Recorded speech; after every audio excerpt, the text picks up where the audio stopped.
সবাইকে স্বাগতম আমার এই ভিডিওতে। আর সবাই নিশ্চয়ই ভালো আছেন। সো অনেকদিন পরে দেখা হচ্ছে। সো আশা করি ভিডিওর টাইটেল এবং থাম্বনেল দেখে বুঝে গেছেন আমি কোন টপিকে আজ ভিডিওটি বানাবো। সো আমি আজ ভিডিও বানাচ্ছি আমার একটি নতুন M3 ব্যান্ড নিয়ে। সো ভিডিওটি ফুললি রিভিউ এবং আনবক্সিং নিয়ে ভিডিওটি হবে। So let's begin the show.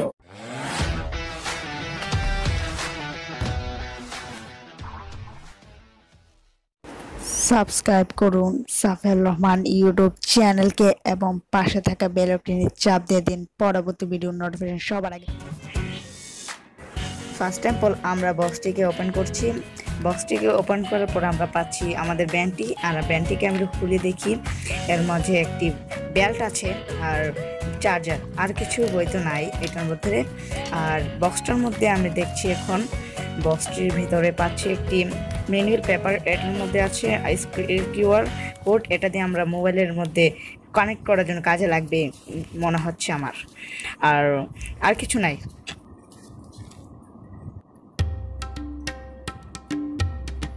এটাকে অন করার পরে আমরা পাচ্ছি স্টেপ, BPM, HSMH নোটিফিকেশন আর মোরে ট্যাপ করে আমরা পাচ্ছি অ্যাবাউট আর থিম আর অ্যাবাউট আর রিটার্নের চাপ দিলে এটা পাল্টে যাবে।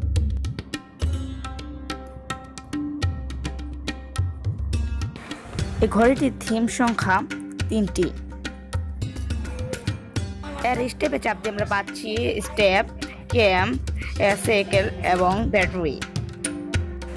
ঘড়িটির নিচে লাগানো আছে ছোট এক্সচেঞ্জ এবং এর BPM এবং ব্লাড প্রেশার মাপনীটি 80% সঠিক হতে পারে আমার মতে। প্লে স্টোর থেকে স্পোর্টস অ্যাপটি ডাউনলোড করে তারপর মোবাইলের সাথে ঘড়িটিকে কানেক্ট করতে হবে আমাদের। তারপরে ঘড়ির যত নোটিফিকেশন আছে তা মোবাইলে পাবো, আবার মোবাইলের নোটিফিকেশনও আমরা উভয়ভাবে ঘড়িতে পাবো। এর চার্জারটি খুব ভালো মনে হচ্ছে, আর এর চার্জার দ্বারা আমরা পাওয়ার ব্যাংক এবং মোবাইলের চার্জার দিয়ে আমরা সুন্দরভাবে চার্জ দিতে পারবো। এই ব্যান্ডটির বাজার প্রাইস খুব কম। এরপরে ব্যান্ডটির বাজার প্রাইস কিনতে নিলে আপনাকে রাখবে মাত্র 350 থেকে 400 টাকা পর্যন্ত। কিন্তু আমরা এই ব্যান্ডটি থেকে বাড়তি সুবিধা পেতে পারি, যেমন হার্ট রেট, স্লিম, অনেক কিছুই পেতে পারি এবং টাইম, কিলোমিটার মাইলেজ তা বলেই পারে, যেমন অ্যাপসেট। ভিডিওটি ছিল এ পর্যন্তই। সো আমি এডিটিং কাজ শেখার জন্য এই ভিডিওটি মূলত করেছি, আর এই ভিডিওটি আমি পাবলিশিং করার জন্য ছেড়েনি, মানিয়ে নি। সো স্বাগতম সবাইকে। ভিডিওটি খুব ভালো লাগছিল।